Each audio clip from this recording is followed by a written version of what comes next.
Okay, the government has announced it will soon introduce legislation allowing councils to charge drivers for using roads at certain times or in certain places, depending on how busy the road might be. A bill to enable time of use schemes, commonly referred to as congestion charging, will be introduced this year, according to the Transport Minister, Simeon Brown. Congestion, and he admits it's a tax on time and productivity, or he says congestion's the tax. It means we are away from home for longer, sitting in gridlock. It results in fewer jobs being done, fewer goods being moved, and delays to services across the city. Well, I'd say to Simeon Brown personally that time of use schemes and congestion charges are a tax. And they're a new tax, and I thought we had a government that wasn't going to introduce tax. The question, though, is do they work, and are they a fair burden on motorists? I thought I need someone who knew more about this than I did.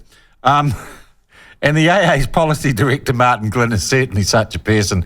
He joins us by phone now. Martin, thank you very much for coming on the platform. Good morning to you. Thanks for having me. All right. Congestion charges, not a new thing? No, it goes back as far as 1975 in Singapore when they were first introduced, and then much more famously in London in about 2002, I think. All right. And is it fair for me to call it a tax? I think it's a debatable point. I mean, there's an argument that it's a user charge, I guess, for using or a toll. People are paying for their time.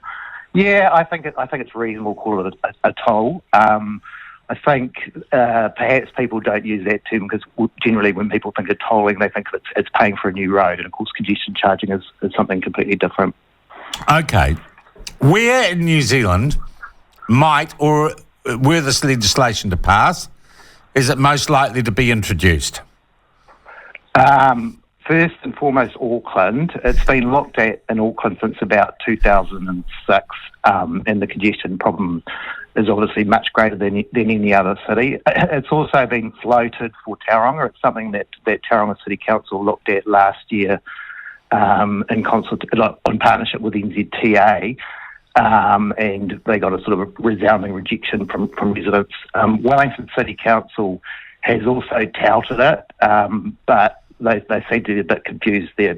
It's much sort of focused on its revenue potential, really, rather than the traffic impacts. All right. So the idea is that you introduce a financial disincentive for people to use busy roadways at the busiest times. Is that it? Yeah, look, I think that's a fair description. That the strong proponents would say we're introducing a charge to give real benefits to people in terms of travel time savings and that sort of thing. But yeah, it's definitely fair to describe it as a disincentive. Okay, and it's designed to get people out of personal transport and onto public transport?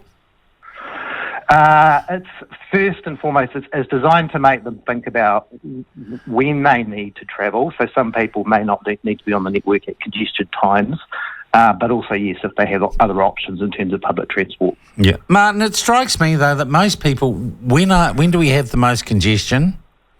When people are going to work and school and coming home from work and school, or in Wellington, when people are going to Saturday sport with their bloody kids. And you can make people think about that, but we all need to work to earn money to eat. So making people think about not going to work doesn't seem to me to be a smart thing. Yeah, look, I think that's our biggest concern. A hell of a lot of people, in fact most workers, the vast majority of workers, need to drive at peak times. So if this thing's going to work, it's going to need to set at a level that still enables people to do that if they need to be on the network. And the focus really needs to be on the people that don't need to be at peak times. They've got some choice about that.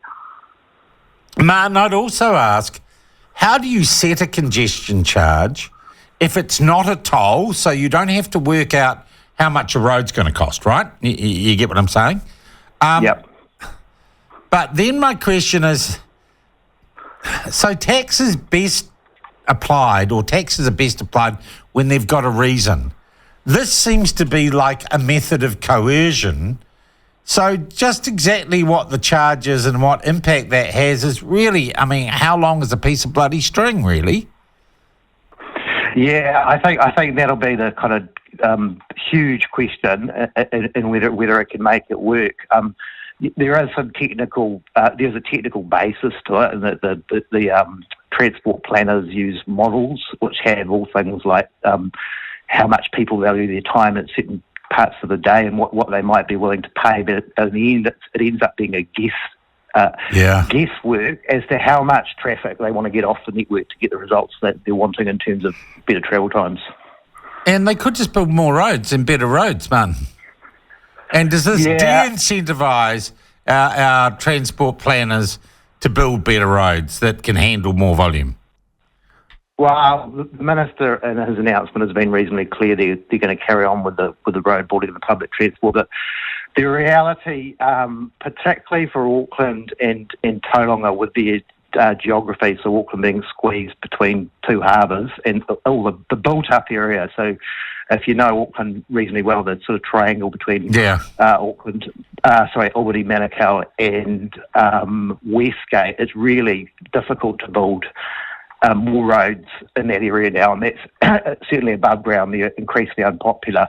And we're just too small, both cities, Tauranga too, to do all the kind of tunnelling or that Sydney does, or some of the double decking of motorways that Japan's done. So yeah, there's a sort of fiscal limit to what we can afford as a country given our population.